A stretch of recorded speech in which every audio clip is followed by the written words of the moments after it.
Imagine that puts you back on the national conversation. You let Chris Godwin graduate, you take that savings, and now you keep Levante David, Shaq Barrett, and Ndamukong Suh. So Beckham's a better player than Godwin, and if you recruit him the right way, you could probably get him for less money. So I think Beckham actually could help the other side of the ball and still keep you explosive on offense. With that being said, Mike, I don't know how you, because I wasn't in all of the meeting rooms, clearly, when y'all made some poor decisions on trading certain players. But anyway, when you look at OBJ versus Godwin, you're asking Godwin to move on, but you're bringing in OBJ, which are two different type of wide receivers. One guy is an inside guy, and the other guy is predominantly an OBJ is outside. So what happens when you need to replace the production of Godwin and inside? Who goes there? First of all, Key, you bring up a great point. Not everyone's as smart as certain organizations that can get 2 first-round picks for a receiver. So maybe we should manage the expectations of what Cleveland can get. Tell him, so Mike. I appreciate you bringing that up. In all seriousness, you bring up a great point. But I think that's why Antonio Brown is important, because AB has flexibility. Put him inside. Now think about this. If you have Mike Evans, Odell Beckham Jr. on the outside, AB in the slot with Gronk at tight end, who are you going to double? When you get to the red zone, it's almost undefensible. So it's a great point, but I think that's where AB, and again, we've talked about this before, Tom Brady becomes not only a great player on the field, but he's created this aura of association. So if you get Gronk and AB back, now you have some flexibility. And I love Godwin. I think he's a little bit of an underrated player. Don't get me wrong, but this is a resource allocation discussion. And if we could keep 3 really good players on the other side of the ball, Levante David, Shaq Barrett, and maybe Ndamukong Suh, and now Beckham wants to come down there because the weather's better, no state taxes, and I get to play with Tom Brady, yeah, I'll take some less money. I'll sign up for that short term. And wow, I think they become even better offensively. How much pressure is on Frank Wright, the Indianapolis Colts, and Carson Wentz to evolve beyond where they were this year with Phillip Rivers at quarterback, now that they've gone out and acquired Carson Wentz? Key, assuming Deshaun Watson is not traded, I think Carson Wentz is the 4th best quarterback in the AFC South, and I think there's enormous pressure, and I think this is going to be a real struggle for the Colts. Ryan Tannehill's been a top 3 quarterback since he's been in Tennessee. Deshaun Watson is a top 5 player in the NFL, and Trevor Lawrence may be better than all those guys. So Carson Wentz really struggled last year. I think he'll be better than he was, but I don't think this is going to materially impact how well they do, because I think all those other quarterbacks, to me, I would take before I would take Carson Wentz. Jeez. So, Mike, right out of the gate, you're projecting Trevor Lawrence to have a better season upcoming than Carson Wentz? Well, Jay, here's what I would say. When you give up multiple high picks where it's going to be, let's say, presumably a 3rd this year and a 1st next year, you're really making that decision for the next 3 to 5 years. So I agree with you. In 2021, maybe I do take Wentz. That's close for me because I think Trevor Lawrence is that good. But from a Colt perspective, you gave up multiple high picks for a number of years, and I just don't see Wentz being any better than 4th. Again, that's assuming that Deshaun Watson's there. If Watson's gone, I change my opinion. But I think this is going to be a heavy lift for Indy, and I think Carson Wentz, when you look how much he struggled between turning the ball over, his fumbles, his lack of confidence, I do think it'll be better in Indy, but I don't think I put them in that Super Bowl conversation. Mike, let's talk about Watson for a second and Deshaun Watson. What are the Texans doing? Why are they waiting around to try to fix this? How come are they looking to trade? And what's going on there? What's happening? And Mike, we got just about a minute. Yeah, my hunch is this, guys. I think Nick Caserio wants to hold on to Deshaun Watson and try to fix it. If I'm them, here's what keeps me up at night. If we had this conversation a year ago, Doug Marrone was saying Jalen Ramsey is a Jaguar, he'll be here. Then Jalen Ramsey has a hurt back. Next thing you know, he's a Ram.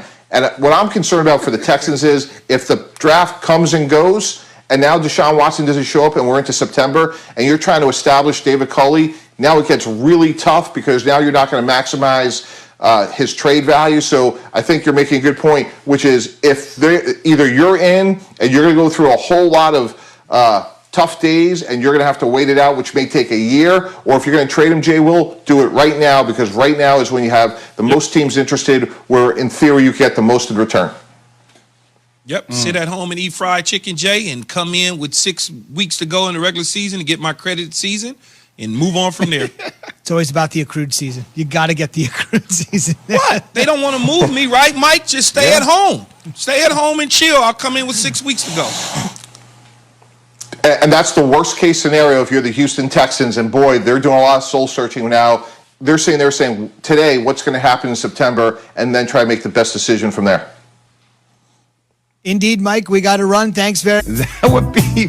I would watch that. I wouldn't every even day. talk to those people though, Jay. Like I like watching the show because it's entertaining, just to see how they maneuver, what their minds are at. Like everybody has a drink in their hand every single show. Like No matter what time of day. Man, no matter what time of day they drink it. Like literally every stop they go to the hair salon, drink it. Go to somebody's house, drink it. Go to dinner, drinking. Go to happy hour, drink. Like it's nonstop. Makes great TV. That's why. I will tell you, the latest iteration, this is legit. You know what the latest iteration of the Housewives is, right? No. Real Housewives of Salt Lake City. Oh, yeah. I can't Really? watch that Probably one. won't be as exciting. Yeah, I tried to watch Not it. a lot of drinking, probably. No, I tried to other watch stuff. it. They were drinking it was a few people drinking, and it was a couple of the wives was talking about some stuff that they should have been talking about on the show. I'm sure it didn't make the people who very happy in Utah, but yeah, it's not as good as the Orange County or Dallas or old New York or even Atlanta to a degree. Now, were you watching that on streaming or was that on regular cable? I want to say it was regular. It was a regular it's regular Bravo.